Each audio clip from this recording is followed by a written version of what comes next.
Nous sommes invités non pas simplement à lire la Bible, mais également à mettre en pratique ce que nous y lisons. Psaume 119, 2. La Bible nous adresse encore cette exhortation.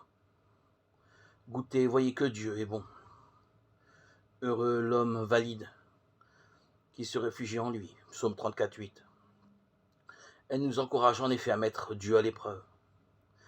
Efforçons-nous d'appliquer les principes divins dans notre vie, nous tournant vers lui avec confiance pour savoir ce qui nous sera le plus profitable. Alors seulement, nous apercevrons qu'il n'y a pas de meilleure voie.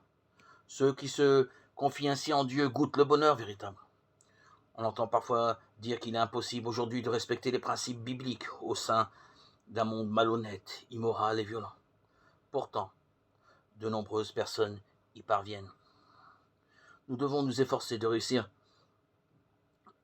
à lire la Bible quotidiennement, si ce n'est même un seul verset.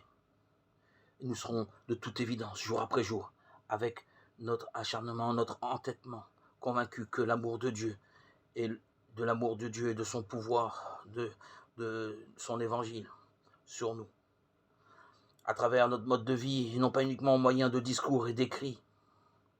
La parole de Dieu va influer sur notre comportement, notre état d'esprit. Nous-mêmes, nous vivrons l'évangile dans notre chair, car l'évangile se vit. Il ne suffit pas simplement de le prêcher, il faut le vivre.